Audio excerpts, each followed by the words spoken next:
Hvaležno pozdravljeni znova nazaj. Tehnologija napreduje in Slovenci smo taki carji, da nam jasno ni po domač povedan. Zakaj? Zaradi mnogo stvari, ne samo, da imamo fantastične športnike, znanstvenike, zdravnike in še.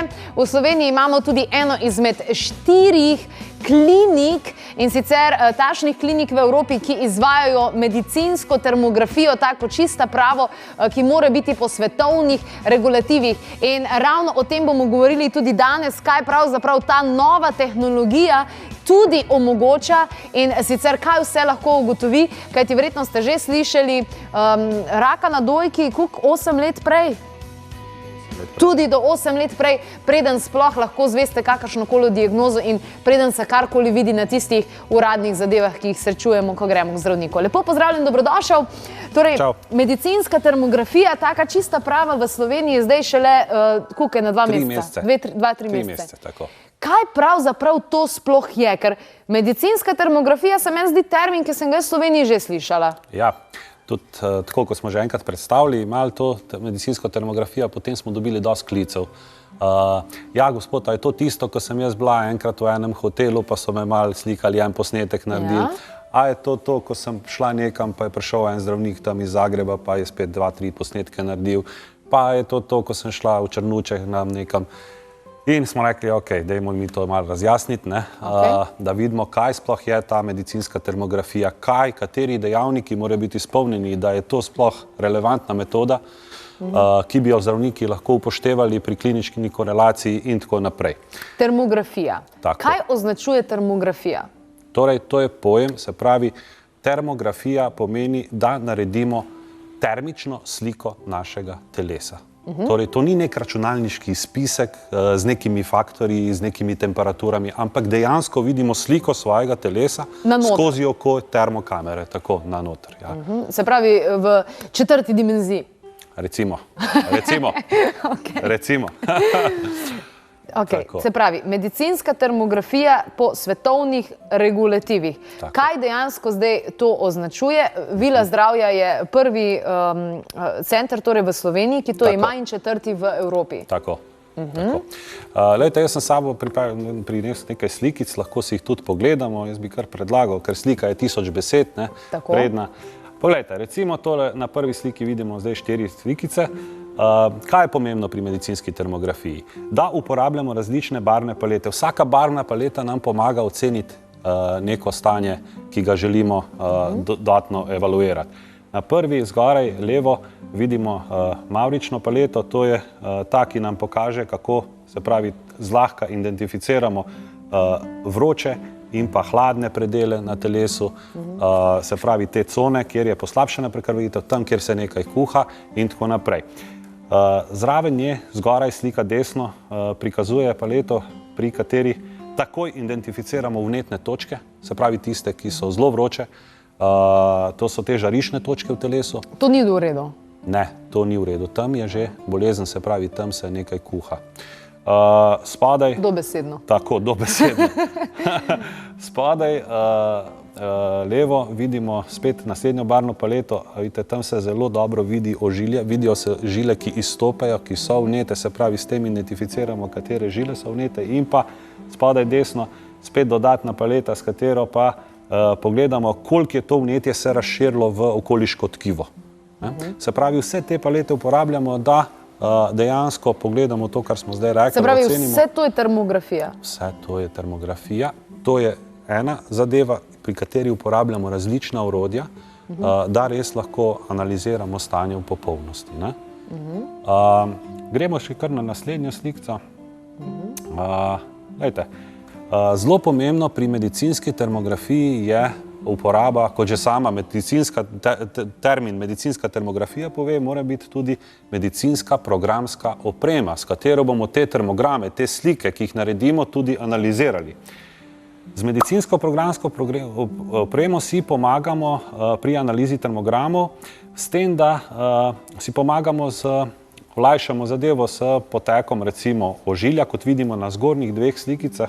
Tukaj položimo plast ožilja skozi preko termograma in pogledamo, aha, zdaj, če je vnetje točno tam, kjer gre karotidna arterija, potem vemo, da je ta žila vneta. Če je na področju ščitnice, ki jo vidimo tam spet, lahko ocenimo, kaj se dogaja. Ja, ampak vi recimo za termografijo ugotovite, aha, tam je rdeče, tam je težava, pa človeka vprašate, a te tam boli, a imaš težave s tem, pa ti reče ne. Točno tako, ja. Ampak, pazite, vsaka bolezen gre skozi svojih 6 faz. 6 faz. Tako. Nikoli ni čez noč, aha, zdaj imamo pa raka na črevesju. Ne. Najprej je malo zgage, potem pride gastritis, to je druga vnetna faza, tukaj že mi vidimo zadevo.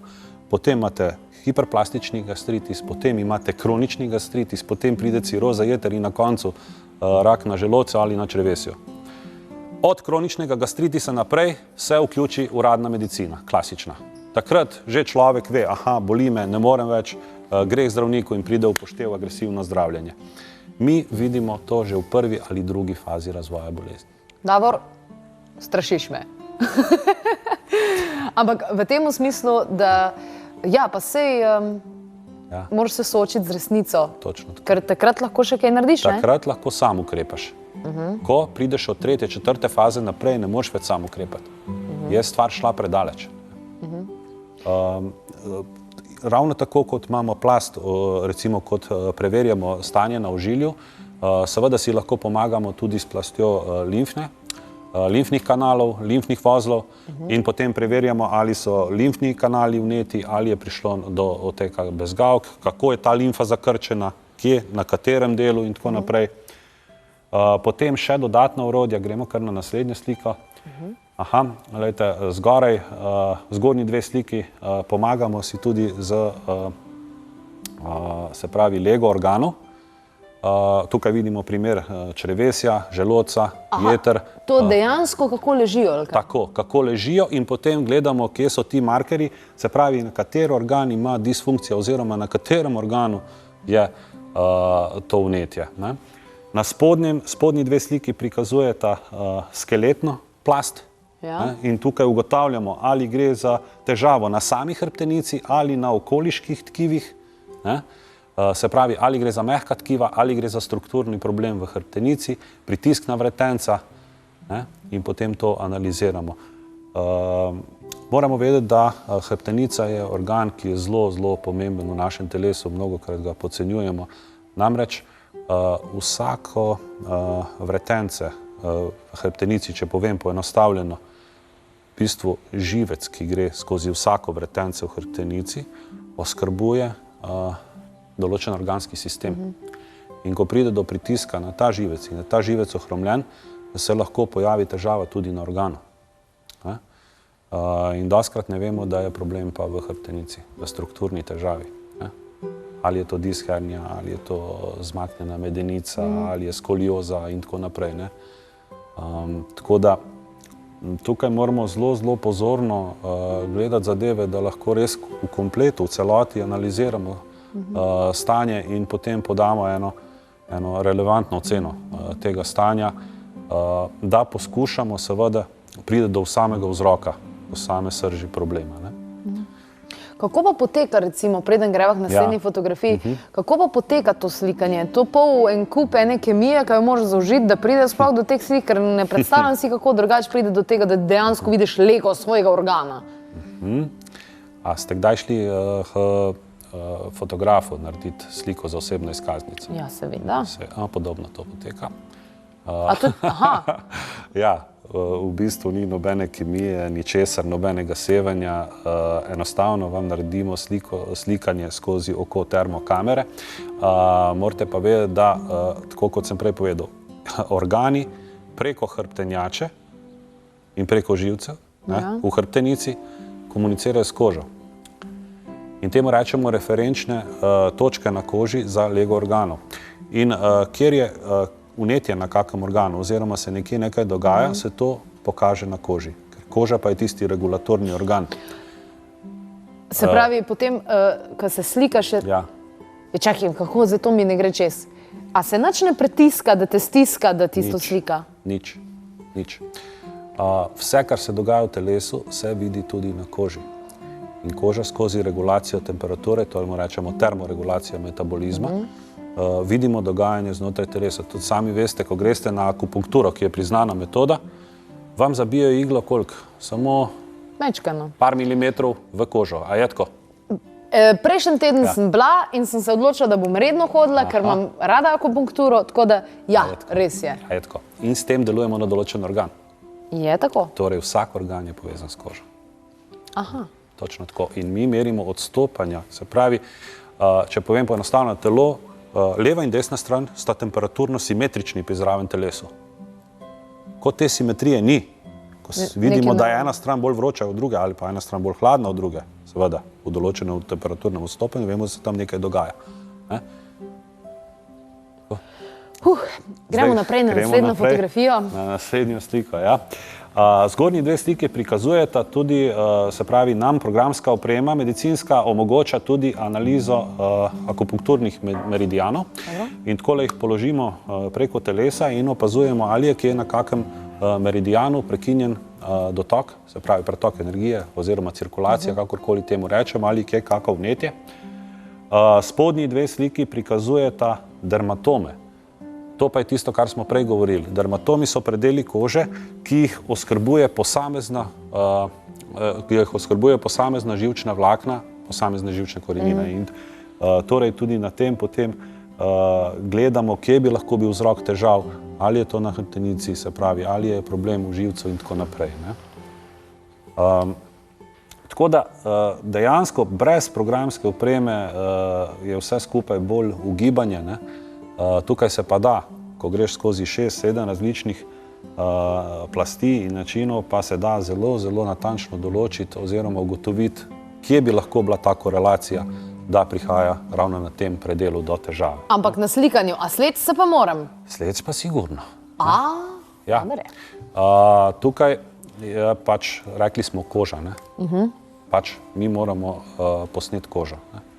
In dejansko skozi oblačila je to nemogoče. Tudi pri tem vsem skupaj je potrebna tudi priprava pacienta, se pravi aklimatizacija na temperaturo, se pravi najprej se pacient sleče oziroma stranka sleče in potem enih 10 minut rabi, da se telo znebi temperature, ki jo ima od oblačil, da je potem to slikanje sploh relevantno. Sploh glede na to, da plastiko nosimo, pa itek to... Točno tako. Povsem narobna in napačna so tista termografska slikanja, kjer vas slikajo bodisi v oblačilih, ali pa reče, aha, sem zavikajte roka, ali pa sledite se, pa takoj začnejo slikati. To je popolnoma napačno in taki termogrami so popolnoma neuporabni. Torej, na to moramo biti pozorni, ko se odločimo za medicinsko termografijo. Zelo, ja. Gremo še naprej pogledati, še ene slikce imamo. Aha, to je tisto, zgornji dve sliki prikazujete tisto, kar sem prej rekel, referenčne regije organov, se pravi, na koži obstajajo referenčne regije posameznih organov. Mi si pomagamo s programsko opremo, da te referenčne regije položimo preko samega termograma in takoj vidimo, ali je to referenčna regija, se pravi, jeter ali želodca, dvanajsternika, tankega črevesja, srca, in tako naprej. Zgornja leva slika prikazuje res deficienco srca, se pravi preslabo prekrvito srčne mišice, angina pectoris razvita. Jaz mislim, da se vi malo igrate bogove ali pa fajn jasnovice. Dejansko se to zelo lepo vidi, tukaj ne moreš zgrešiti. Vsi smo termografisti. Ko ima otrok vročino, kaj naredite? Najprej potipate, kje ima temperatura, če je kaj povišana temperatura, a ni res? Ja, to je res. Še druga slika spodaj je pokazala tudi, če lahko vrnemo to.